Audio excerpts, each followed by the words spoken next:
Are you a hot coffee lover? Would you rather savor a freshly brewed steaming cup or settle for a lukewarm sip? Pero ding mga coffee lover.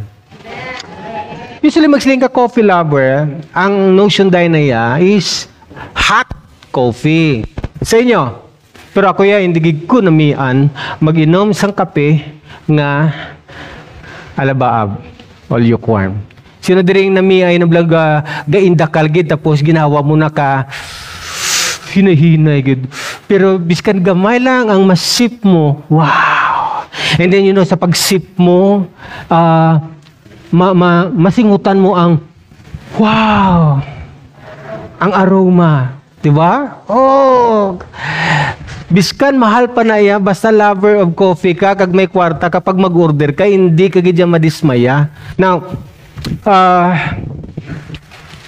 in a world filled with distractions and temptation, maintaining a fervent spiritual connections to Jesus can sometimes feel challenging.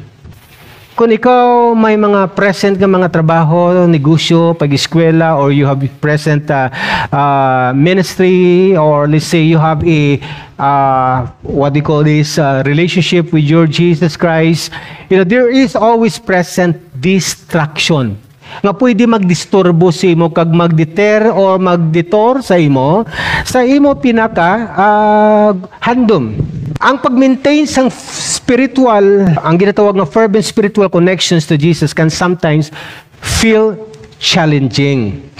Now, however, the call to be zealous as depicted in Revelation chapter 3 verse 18, gusto ko na emphasize karon sa inyo.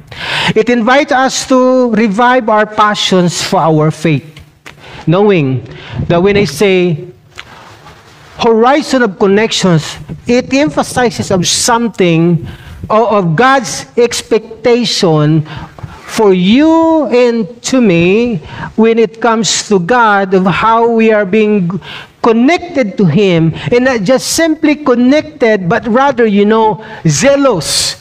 Diba sa nagliligan, share ko sa inyo ang connection between the vine and the branches, and of course, the connections of the shepherd and the sheep. And this time, I wanted to share something about the connection, our connections to God in terms of, being zealous. So I want to share to you the message of God concerning be zealous. Now, let your zeal keep boiling. Why is it that there is a book of Revelation? Because God wants you that your spiritual connection, your zealousness should not stop, should not wane, should not lukewarm, but rather keep on zealous. That is the kind of horizon that God wants us. Nga kung paano ka nagiging mainit, nagiging mabakod from yesterday, even today, or even to the future, dapat makita ka, dapat masaksihan ka, dapat maabtan ka, bisan na sa aton nga kamatayon, bisan na sa pag-rapture sa aton sa Ginoo, maabtan ta nga nagabaga-baga, nagaindakal sa pag-alagad sa aton relasyon kay Lord. Why I am sharing last Sunday about be a sheep. Magpakakarnero ka because you cannot be zealous until such time that you follow through with your Lord Jesus Christ. Because the Lord Jesus Christ empowers, sustain. The Lord Jesus Christ give us provision. Ignites us always. We cannot be zealous until the end, until such time we are following the Lord Jesus Christ. And this time I'm going to share this message because it's very alarming. And we need to understand something about our time. And that's also the reason why I am sharing in the discipleship about, punctuality, why time matters. Let's go to Revelation chapter 3, verse 14 up to 22. And it says, "And to the angel of the church of Laodicea write, these things says the Amen, the faithful and the true witness, the beginning of the creation of God. I know your works." Tandaan niyo ba? Tanaw ba lang Ginoo? Amo ni sa kaklaro. Sila niya daw, "I know your works. that you are neither cold nor hot. I could wish you were cold or hot. You see the desire of the Lord. You see the delight of God. He wanted you either to be hottest or to be coldest, not in between.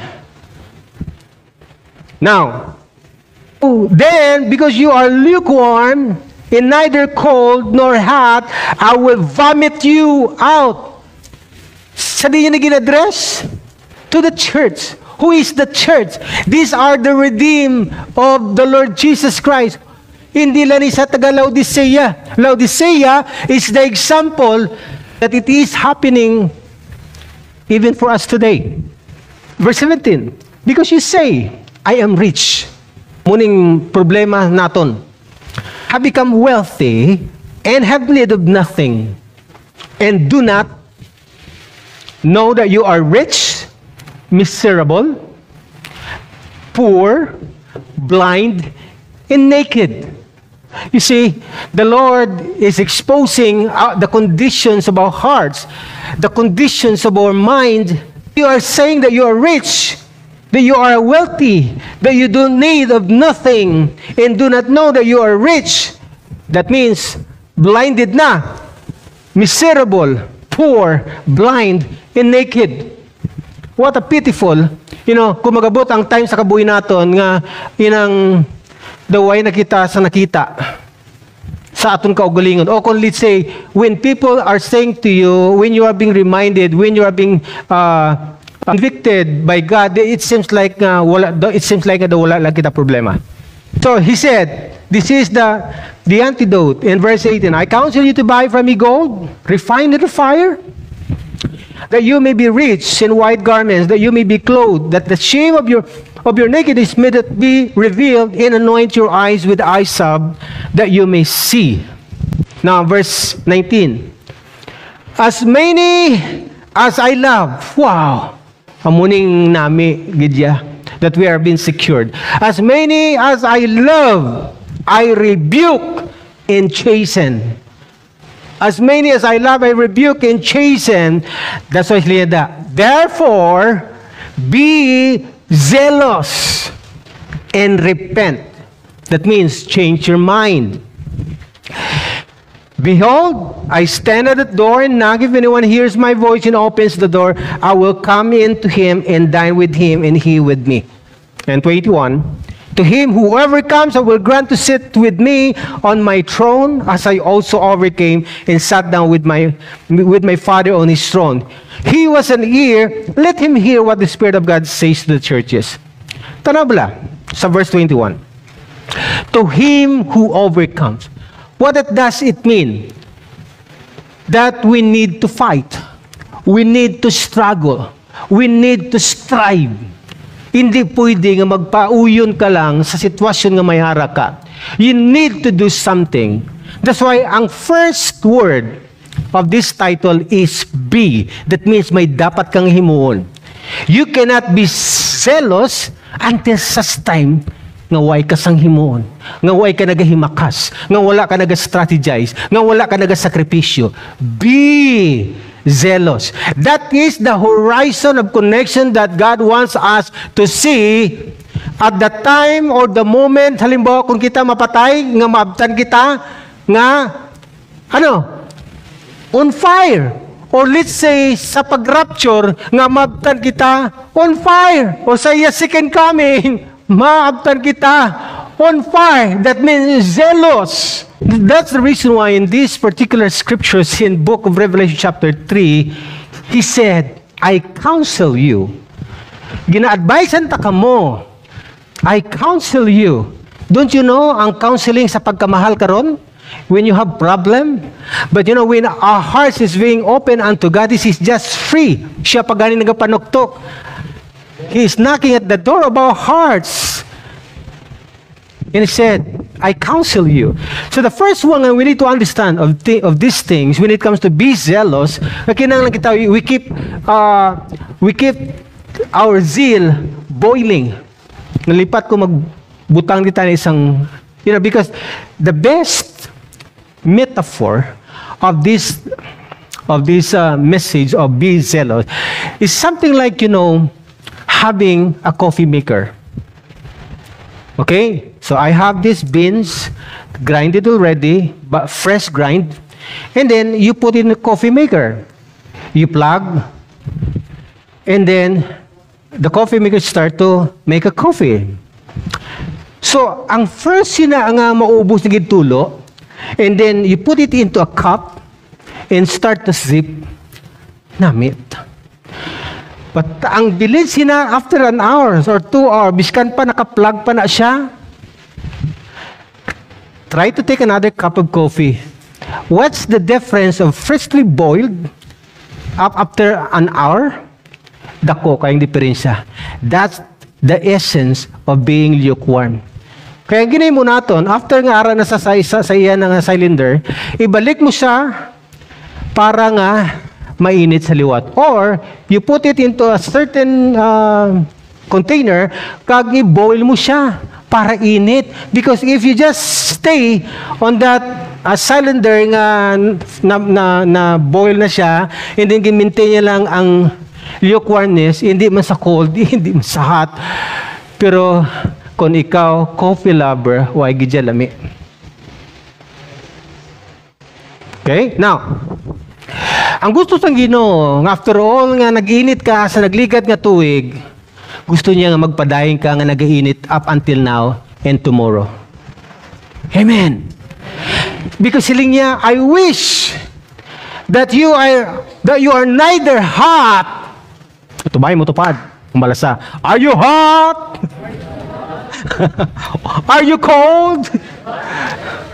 Katilaman ka mo if you are cold drinkers.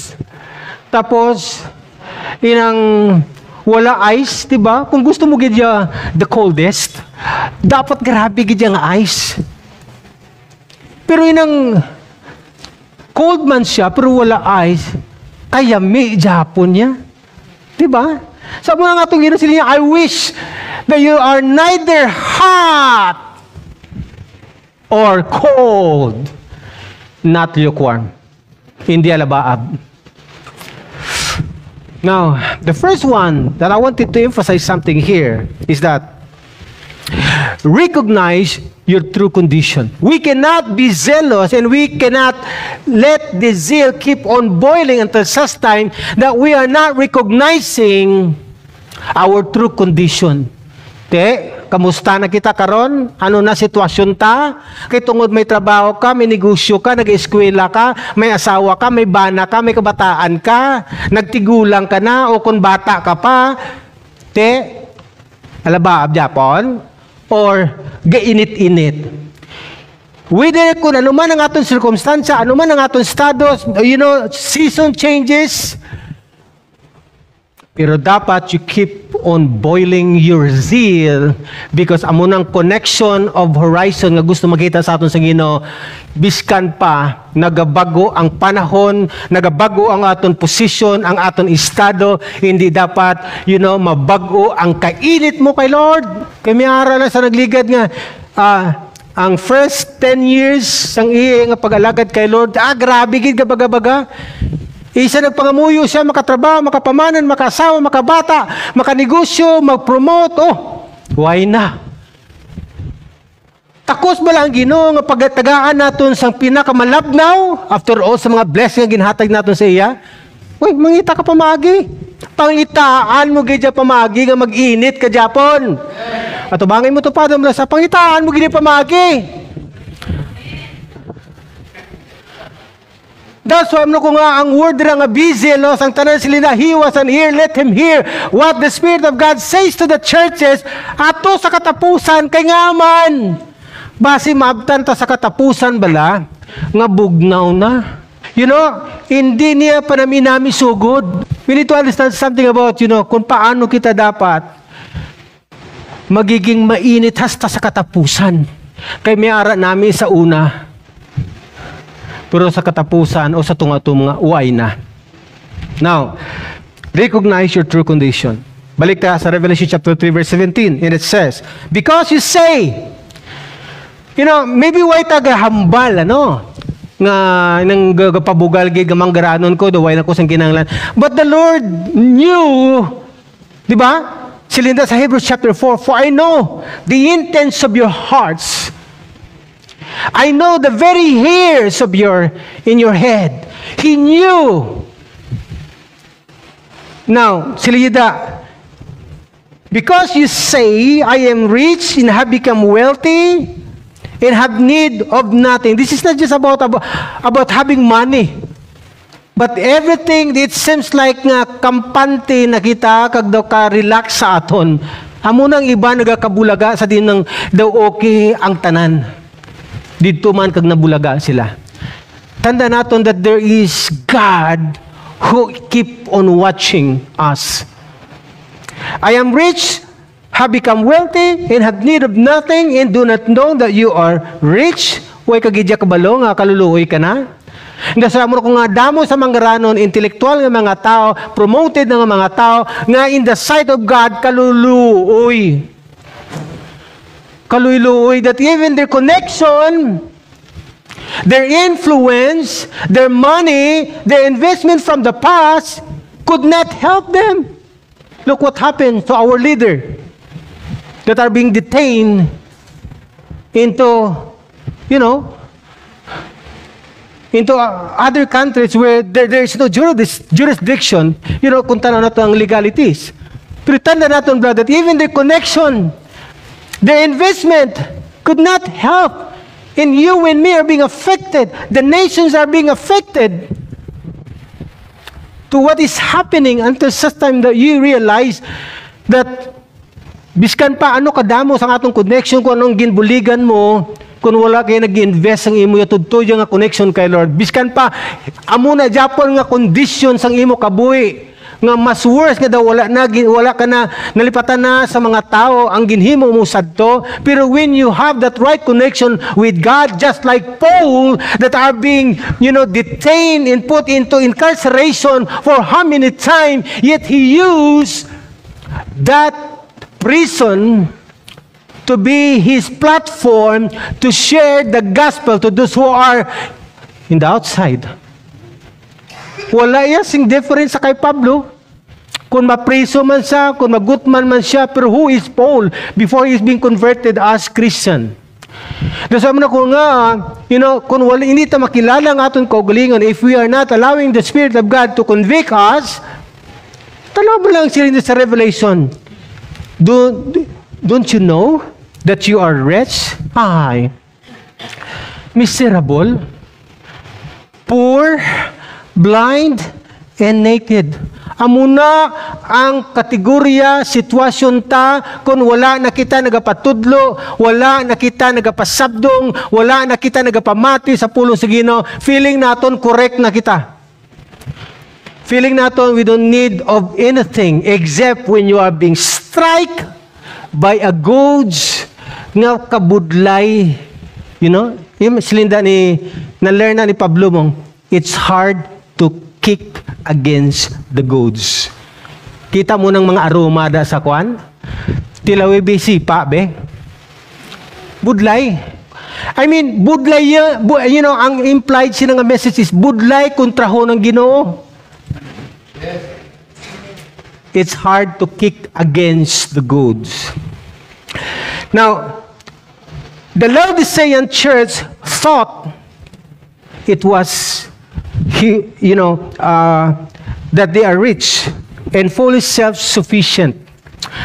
In reality, the Lord knew they were poor, blind, and naked in their spiritual lives. Anong relevance niya sa aton karon?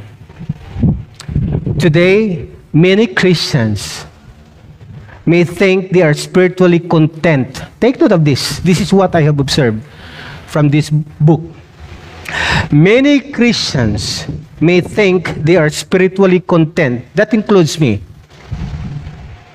Yet they miss the depth and richness of a true relationship with Christ. Mo gid nakita og nga relevance when it comes to this reminder of God. Why is it that He said, sila niya, therefore, kung sa science mo na, concluding Very important siya because it sum it up nga dapat this is how we're going to behave. This is how we're going to nurture, to work out.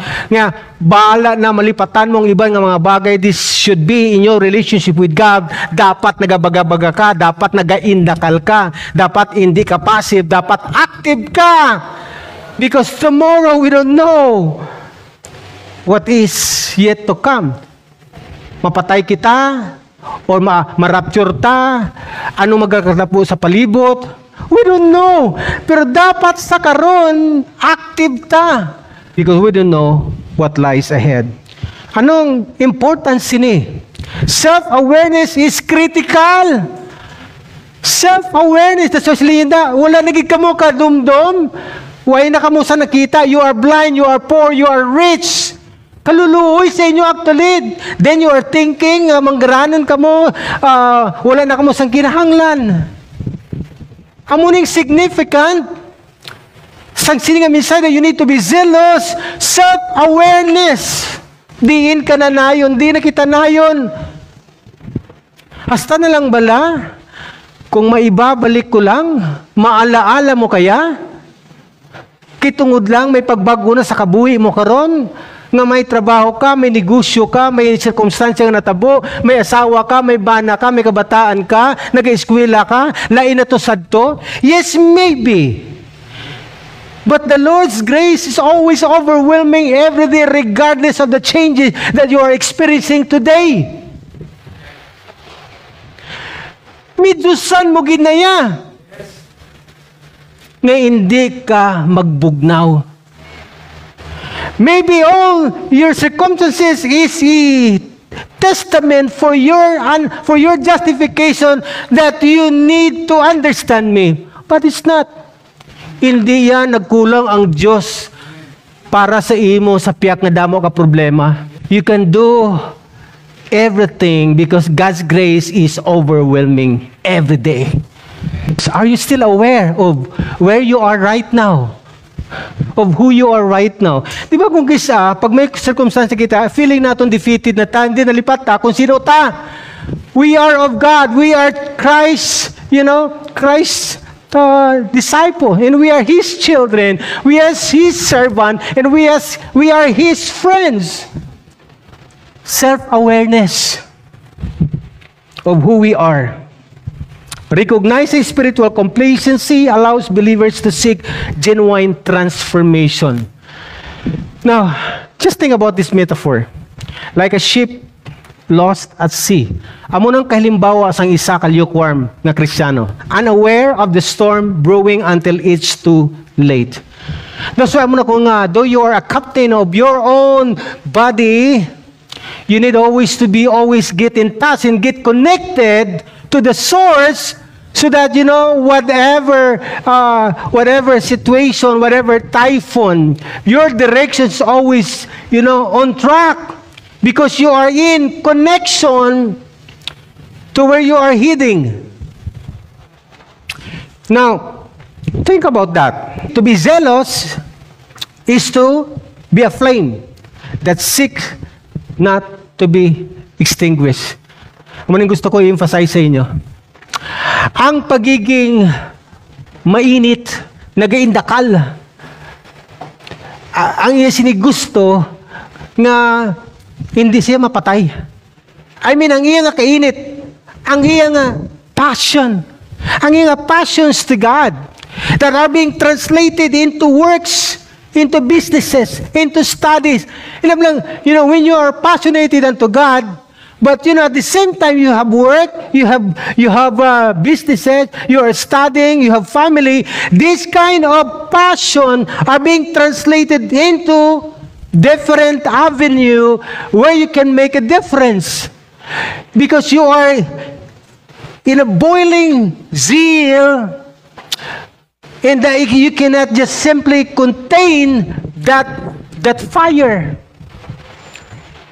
Romans chapter 11, not lagging in diligence, but keep your fervor, serving the Lord. Now, to be zealous is to be a flame. Gabaga-baga. Ito ba yung mutupad? Diin ka na nayon. Ano ka na karon? Diin ka na, ano na sitwasyon mo? Ano dapat mo imun? To be zealous, to be a flame that seeks not to be extinguished. Hindi gid pagbabayang mapatay ang kalayo mo. Because that's, tanaw bla kagina. Siyada, those who overcome. So, dasam na ko nga maninguha, kagid. Budlay-budlay, gidya ka sa sitwasyon ko. Paninguha. Pag tayo pamagi, perdihay mo kontra. Ang kontra sa imo spiritual growth, ang kontra sa imo spiritual journey, because the thief came to steal, to destroy. 2 Corinthians chapter 13 verse 5. Examine yourselves to see whether you are in the faith. Kakabalo magkita ko ng tao nag-function sa pagto, grabe ginasaya. Ang tao nga nag-function sa pagto, amuni sa mga tao nga grabe gidya ang kaisog. Ngayon akong kisa, daw ay nagapaminsa nga pwede sa madisgrasya. Ang pagtuo yang nga nagabaga-baga to the point kung ikaw yang nga daw complacent o kung medyo kayo magtanaw ka sang tao nagapagtuo, nakulbaan ka sa iya. Kay base bala hindi matabo. And that's why ko nga sila ni Pablo, examine yourselves to see whether you are in the faith. Test yourself. Sino gamba sini? Si Pablo. Nga nakamba sina kagtuo na sa iya, kay biskan di sa ginbutang. Bisan iya ano yung sitwasyon. Natilawan niya ang iya kaugalingon nga siya nagabaga-baga kay Lord, kay biskan sa prisuhan, sige Japon, biskan na huban, sige Japon, biskan ginbetray, sige Japon, biskan na shipwreck, sige Japon, alagad sa Ginoo, nagapagamit sa Ginoo, wala na discourage nga aman. Siya ablaze, on fire, gabaga-baga.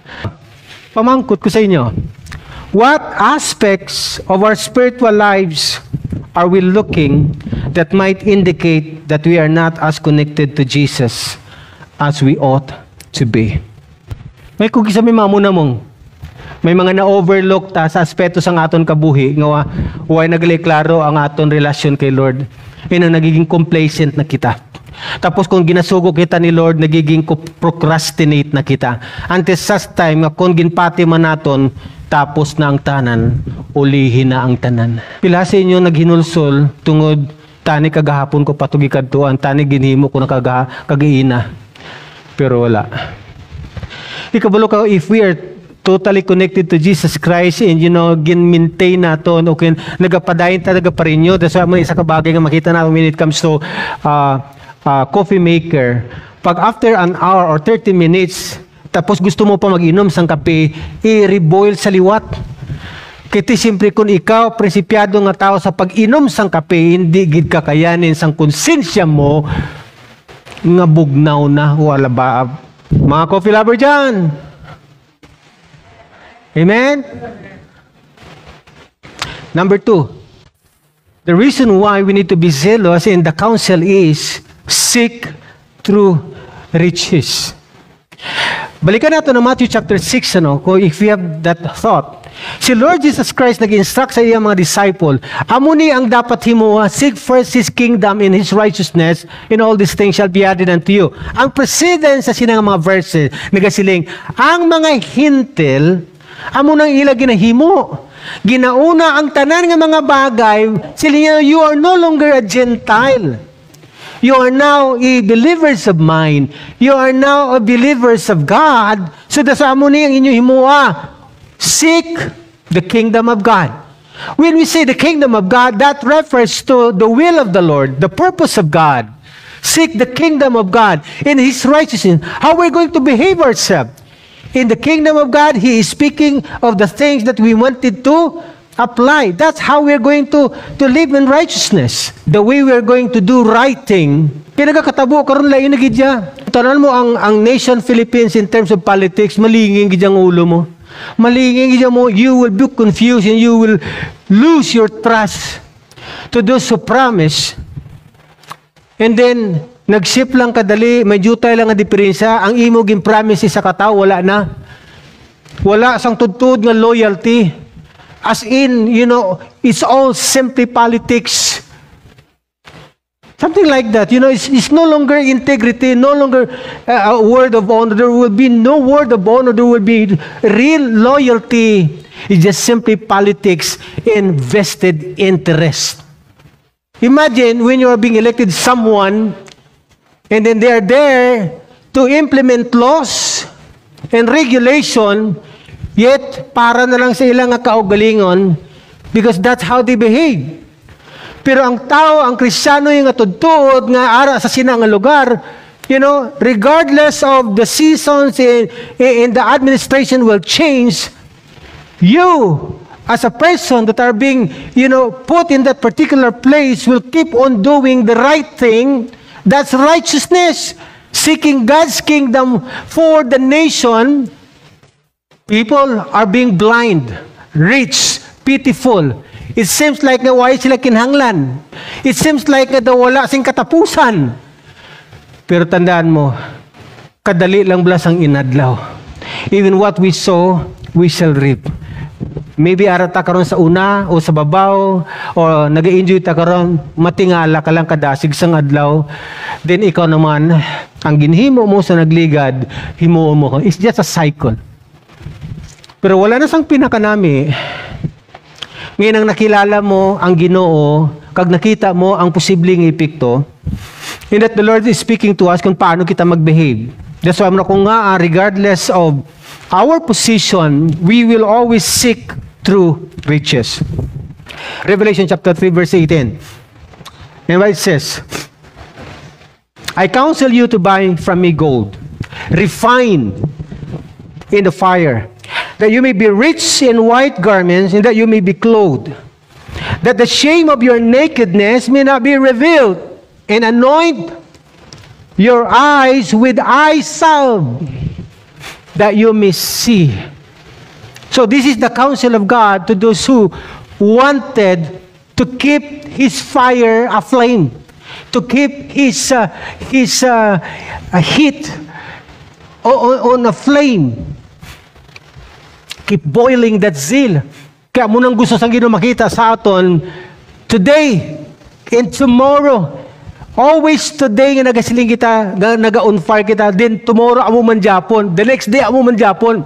Amo nang goal ta. As long that God give us, the opportunity to live, to add more years, add days and months. Kung kisabla nagakasya kita, mga unexpected, mga unwelcome surprises nagakatabo sa kabuhi naton individually, sa pamilya ta, sa sulod sa simbahan, sa syudad, sa komunidad ta, even sa bugos nga kalibutan.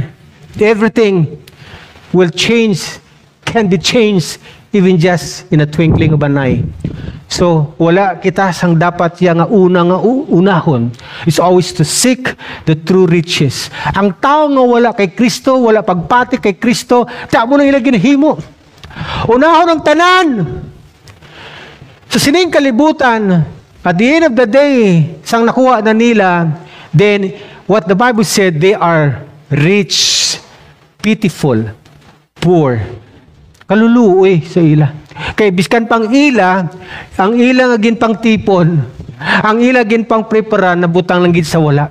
Amo na siya ang kalimbawa sa learning ni Abraham Maslow when he discovered about the hierarchy of needs from the very start of that first layer, basic necessity.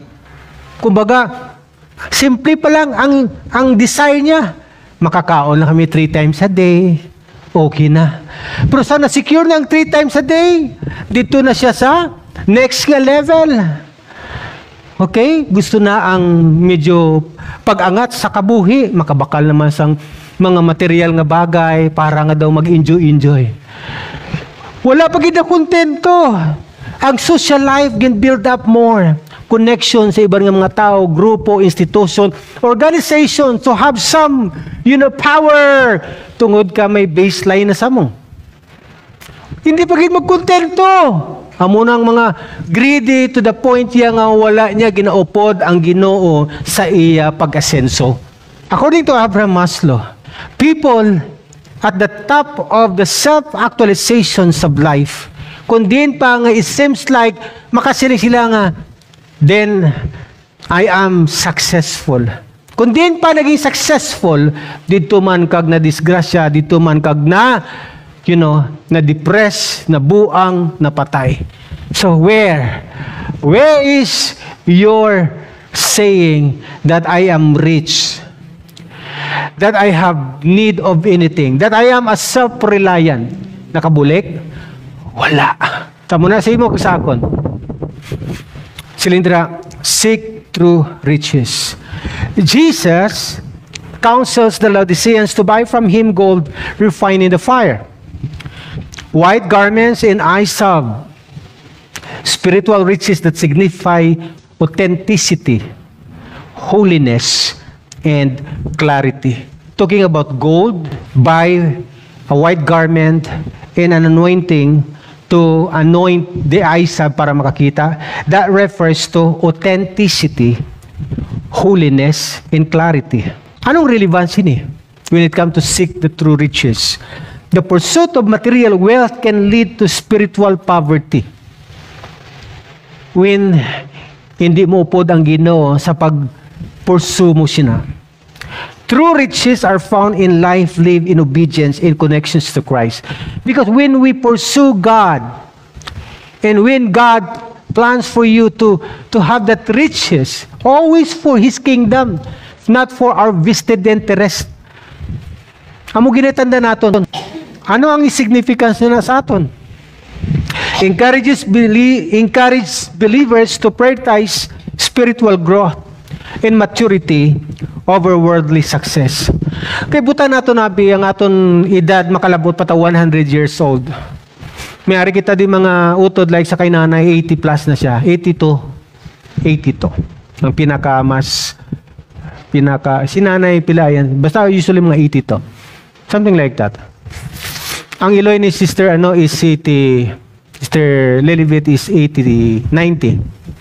Ang iloy ni Maninay Bibing is 92. You see? 100 pang aton lalabuton. Now, pero imagine bala, kung pila man malabot naton nga edad, biskan paano nga aton gintipon, biyaan taman Japon, why man tasang madala, kag hindi man sa pwede makabakal o ma-bribe ang atong Ginoo nga Lord. Damo na bulahawan sa kwan Lord, ihatag ito kuno sa iyo basta hindi lang sa pag-idala sa impyerno. Hindi gid bala. All the days of his life or her life, 100 years pero wala gid simpo kay Lord. Kay ayawan sa pangalkag kag pangita bulawan. Labot na sa kundindi nga mga lugar, but ang punto bla mo na. Bahala niya kung ano ang conviction, ang leading sa imo sa Ginoo. Kung di niya kagintawad, updala ang Ginoo sa pagkabuhi mo. Sa imo kadalagan, sa imo mga pagpanghimakas, you will always, allow the Lord God to be your partner in life. Because you understood that the true riches nga may ara ka, hindi inang imo natipon karon kundi si Kristo sa imo tagipusoon. Ang metaphor sini is investing in treasures that moth and rust cannot destroy. Amo nang gi-invest kita. And even what we have from material thing, we would rather translate it into investing to the kingdom of God. Investing in treasures that moth and rust cannot destroy. Don't put all your eggs in one basket. To kami bla sa Ecclesiastes chapter 11, nga kung magano ka sang imo tinapay, sabwag siya. Kay way balo ang inang pagsabwag mo sang imo tinapay, magabalik na sa imo, magabalik na sa imo in returns many times pa. I mean, hindi ka pwede maghatag sa isa lang. That's how the wisest counsel na pwede nga himo naton. Kung halimbawa giver ka sa amo nga bagay, you need to think about others here. Okay? So don't put all your eggs in one basket. Put your effort into what truly lasts. Kaya biskan kung isang ginabuligan mo today, magabot ang time nga wala. Why gid daw walang kakilala sa imo, daw wala lang. Kung isa nag-abot mo sa punto nga marimay, daw mo nang mabatian mo ko sa TV mong mga wala sing kabalaslan ko na, di ba? Di ba kung kasakit kaayo nang ginhatag mo imo best, ginhatag mo imo kabuhi, tapos ang ikaw nagakinahanglan, wala kaluoy. Sa ngalan na lang sang kaluoy. Sa ngalan na lang gid sang kaluoy, kag sang kultura sang Pilipino, sa ngalan sang kaluoy. Kag sa ngalan sang pagkatigulang. May isa ka bagay nga dapat ma-realize naton ba? So kumbaga, we need to understand something about that. What you possess is less important than what you embody in faith. Lain gidya ang pagtuo ta kay Lord. Lain gidya kung nagtuo ka kay Lord. Because we cannot equate what we possess when it comes to material things compared to what we invested in our faith na gin-translate natin into our lifestyle today. Matthew 6 verse 19 to 21. Anong hambaldan ni Lord? Do not lay up for yourselves treasures on earth, but lay up for yourselves treasures in heaven. In what ways we can actively seek the true riches of faith amidst the wealth of the world? Kamo ni ka-challenging mo, kapinakon gina-offer na sa imo. Di ba si Lord Jesus Christ was being tempted? And here's the temptations, Linda. If you worship me, I will give all these things nga imo nakita. Gintem siya ni Diablo. Ang sabat diyan na guys sa sadto, do not tempt me. Ang una nga temptation sa niya, man shall not live by bread alone, but by every word that proceeds out from his mouth. In what ways we can actively seek the true riches of faith amidst the wealth of the world? The last. Open door. He is open in terms of how you're going to be zealous. Wala siya nagasarado sa imo, sa akon, when it comes to how we are going to be zealous. Kita lang galing ko kisa ang nagiging bisi-bisihan sa aton kabuhi. Because pag ang willful strength sang isa ka individual, i-execute niya gid. Ano man ka imposible, magiging posible sa sagyapon. So, when it comes to God, it's an open door. Para ikaw kag ako magiging mas mainit, nagaindakal. Karon ng March month. Pero lain na destructive na siya. And we are being aware, to be careful about how we are going to deal with our appliances. But at the same time, also to remind us, it's also the time nga sa din dapat kita mag-init sa pag-alagad sa Ginoo, regardless kung mainit ang panahon. Pag magbugnaw-bugnaw lang pas ang panahon pas, kay kainit-init, gid. Maka-medyos kita yan. Kung hindi today, tonight. Diba? Nalang-alan ako. Dason na lang si Mana. Paano kung ang dason si Mana, why ka na? Hala Lord, why magigkuabi ka ba Lord na nagatuban na ta kayo? Wala magkuabi ka ba Lord nga kuwao mo nagali ko? Diba? Kaya kung kabalo lang ko tanibis ka pa paano na maximize kong isa na lang kasi Mana. Pero mo yun ginatudluan kita sa Ginoo magiging masinaligon sa iya, kag mangin matinuhon sa iya, just like a sheep follows the shepherd. Nagapamati isang iyang tingog. Revelation 3 verse 20, behold, I stand at the door and knock. If anyone hears my voice and opens the door, I will come in to him and dine with him and he with me. Diri makita mo ya bala ang isa ka senaryo where when we open our hearts unto God, diri mo ma-enjoy ang pagkabuhi. Just look how happy Mary sang si Jesus Christ nakipag-upod sa ila panyapon, while Martha nagaagwanta, nagaugtas kay busy kayo, cumbered with many things. Di ba kung kisa amo nang atong kabuhi? Pero wala na sang pinakamalipayon nga tao, just like those days sang si Mary, upod niya si Jesus Christ sa panyapon, kag enjoy siya sa pakipag-istorya. Enjoy siya nga nagapamati sa ginahambal sa aton Ginoong Hesukristo. Jesus desires an intimate relationship with believers, symbolized by His willingness to eat with those who open the door to Him.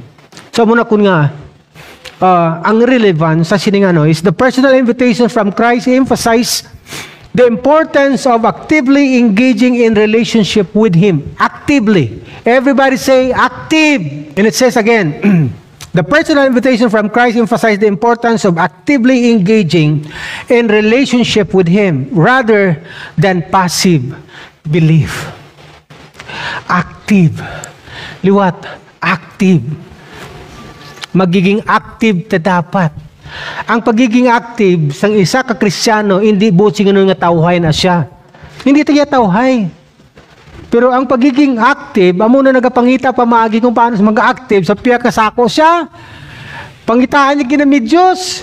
Hindi po dahilan or alibay ang pagiging malayo o ang pagiging having nothing. Kaya nablang masiling ka ganing ita kwarta pag gusto, mangita kami Diyos, di ba? Inang pagparti sa Ginoo kinanglan hulaton gid anang milagro. Oh, Lord, masimbagig ko Lord kung may maglupad di karon ng 1,000. Habi mo, isa ka bagay nga na-learn ko nga si Lord gidya mas na-impress siya nga ikaw nagapangita pamaagi kaysa maghulat ka nga daw si Juan kung saan mahulog ang bayabas. Pangita ako, grabe anak ko ba? Or even to the point, hindi man nami ang mangutang. Pero sa ngalan bala sang gugma, pangitaan mo gito pamagi. Ano ang importance sa kabuhi natin when it comes to the open door? This calls believers to actively cultivate their spiritual lives, ensuring they remain vibrant and alive in Christ. Pangitaan mo ipamagi kung paano kaya magiging vibrant, flourish.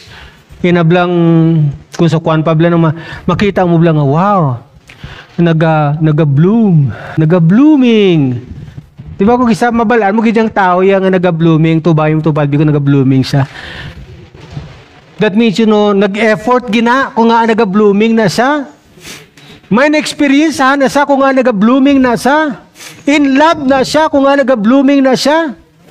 Like an uninvited guest, He waits for invitations to enter in our hearts. Inablang magabot ba sa punto ngayon ng nagasiling ka kay Lord, Lord, gamita ko sa amuni nga bagay. Lord, ma-present ko sa akong kagulingon para sa imo, Lord God, yang buluhaton. Lord, I am willing to be used sa sining area. Lord, I'm willing to extend something about this thing, oh God, for the people. That's how you're going to use yourself by allowing yourself to God nga Lord, ari ko Lord, gamita ko. You can lead a horse to water. Amo ni sa kaklaro, nakita ko ni one time actually. Inang pwede mo madala ang kabayo sa may pero hindi mo siya basta mapainom ko ini sa gusto maginom. I mean, ang kabayo mismo ang mag-decide kung gusto niya maginom o hindi. Amo silinda more sa mga bakiro, silinda, you can lead a horse to water, but you can't make it drink. Kung hindi siya maginom, hindi siya maginom. So, paras man sa imo, kung hindi ka gidya magsimba, hindi ka gidya magsimba. Pero kung gusto mo, biskan wala ka sang tanan, kagabudlay sang tanan, pangitaan mo gini pamagi. Because for you, it's life. Kabuhi niya sa imo mong. Kinang isip lang ako, hindi ka kasimba, mapatay ka. Are you with me? So Jesus doesn't force Himself into our life. Never niya ginagiti niya kaugalingon. Nga gina-insert niya kaugalingon ko, hindi kaya, way na siya mahimo. I mean, God is sovereign, pero when it comes to the will, hindi niya gusto nga i-violate niya ang imong will. Kaya kung gin-violate ni Lord ang will ta sa kalibutan, tiyan mo nang matabuhi, tanan Kristiyano na. Tanan kontrolado niya nga nang daw mga robot na, nga daw gasigang mata. Ang control ara sa isa ka one sovereign. Pero wala Tanabla. The Bible said that He created the world. People came from God. He is the one that gives life. Pero imagine ba the one who gives life, the one who redeems the life, never control people. So that's why ko nga, Jesus doesn't force himself into our lives. He gently knocks at the door of our hearts. Saan mo pa kuda pa sudlon? Imagine, hindi niya para sa mga unbeliever. Para niya sa mga tao. Imagine, ang context niya, Laodicean church. Pero damo abi, sa mga tao ga Laodicea, nga way nagapagamit kay Lord, amuna kung nga lukewarm sila. Kung may nagpagamit mo sila kay Lord, very passive na. Hindi sila active. So again, Silinda, I'm standing at the door of your heart, knocking. Anyone who may open, I will come in and dine with them. Hamugi na. Di ba kanami kayo, no? Kung gina-welcome mo isa katao nga inang gusto mo gid, excited ka. Nga gastuhan, preparahan, tinluan ang imong balay because you know, that is your guest of honor. Yes? Hindi kayo nang gin-invite mo siya, pero wala kayo mo simos ang balay, ha? You know? Tapos, wala po ka nagpreparar. Ay, dali na Lord. Galing kay, way pabla ko katig ang Lord. Tapos, way kami sudan. Pwede ikaw na lang magmilagro? Ikaw nag-invite. James, chapter 4, verse 8. Ano, Silindra? Draw near to God, and He will draw near to you. Antes sa time, hindi ka mag-effort, hindi kita mag-init, hindi kita mag-indakal. Okay? Ano lang kung usually ginwali ko sa to, inang, Lord, pabakura ko. Di ba, kung isa may mga time nga luya kita. And we're praying to God, Lord, pabakura ko. Nagasili kita pabakura ko, sa kay Lord. Pero ay magkita naghihimo, sang tika, nga mangin mabakod ta. When Paul are saying this to the book of Ephesians, be strong in the power of the mighty hand of God. That means you are doing something to be strong. Hindi kayo maghulat lang sang gulpi lang nagsulod sa imo nga power nga si Samson ako. No, you need to do something to be strong. The same also when we hear the word sa Revelation chapter 3 verse 18, be zealous. Ang precedence ng word is therefore. Gani, magmangin mainit. Magmangin maindakal. So draw near to God and He will draw near to you. Are we too busy to recognize Jesus knocking at the door of our hearts? And how can we make room for Him in our lives? That's a question. Too busy to recognize Jesus. Kung isa ka, though nagiging unfamiliar na kita sa kung sino ang nagapanuktok. Di ba kung isa, pag familiar ka sa tanang nga bagay, may mga ano na, pagmali, tuk, tuk, tuk, tuk. Si Kwani, si Manok ni Guru, tuk, tuk, tuk, tuk. Pero kung may laing klase pag tuk, tuk, si Jesus na ni. Di ba? Pero kung hindi ka familiar, kaya hindi ka particular, abi mo manugsukot lang to tanan.